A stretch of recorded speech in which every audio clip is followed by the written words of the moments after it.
Bismillahirrahmanirrahim. Wassalatu wassalamu ala Muhammadin wa ala ahlihi wa sahbihi ajma'in. Assalamu alaikum.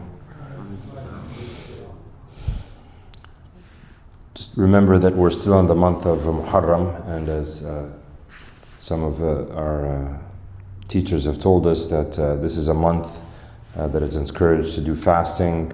We just finished Ashura, but you can still continue to do fasting the rest of the month, giving charity, doing good deeds, increase your prayers, connection with family.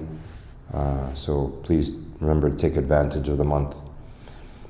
Today I'm going to go over a hadith that we have heard many times before, but it is always useful to go over it as a reminder.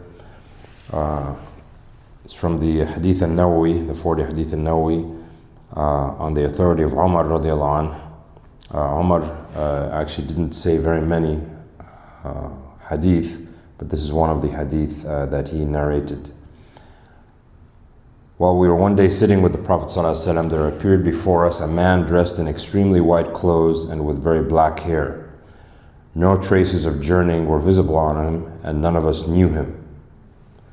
So this was strange to the Sahaba and to the companions, because they knew all the people in the community, and here's a person coming with no traces of any traveling on him, a stranger. We don't know, they didn't know where he came from, but he was in very clean white clothes and very dark hair, no dust on him, which you would have expected from someone they didn't know who suddenly showed up in the masjid. He sat down close by the Prophet ﷺ, rested his knees against the knees of the Prophet ﷺ, and placed his palms over his thighs.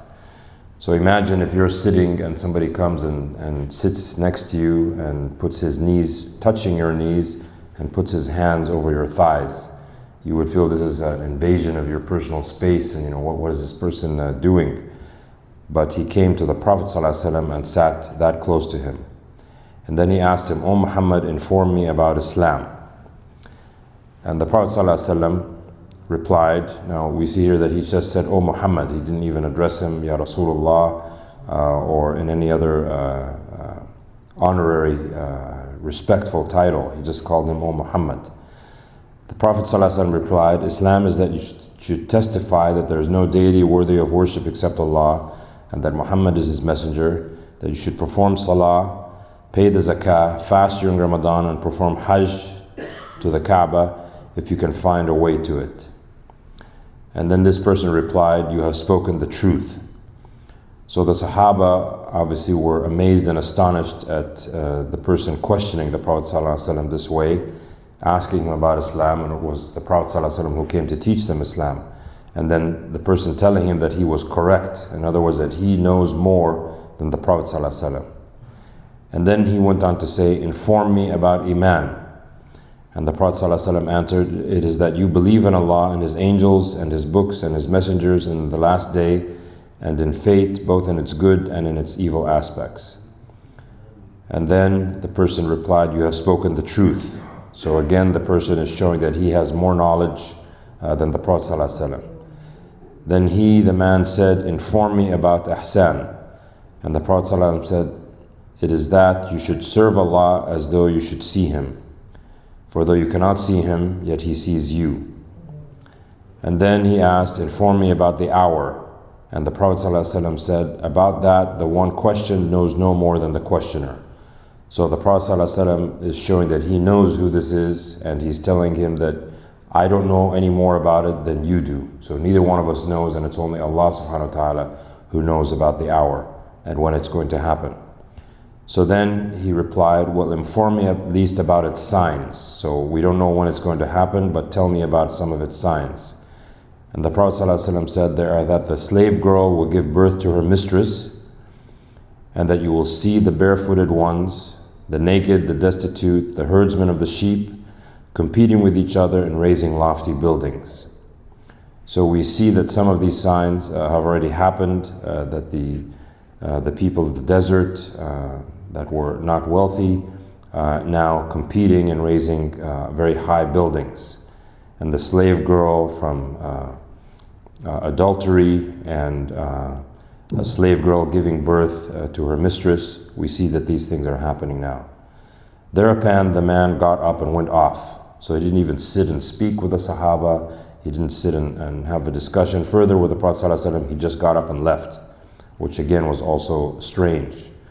So Umar said, I waited a while, and then the Prophet said, "Oh Umar, do you know who that questioner was?"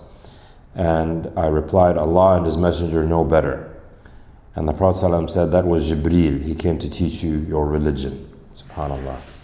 So Jebril, in many of his ways that he was assisting the Prophet ﷺ, and you learn as you read more about Jebril alayhi salam that he was actually a close friend of the Prophet ﷺ, not just the one bringing the information from Allah subhanahu wa ta'ala to the Prophet, but that he was a person, a creature, an angel that cared about the Prophet ﷺ as he cared about so many of the other prophets that he helped, and that he had closest to him and feeling to him.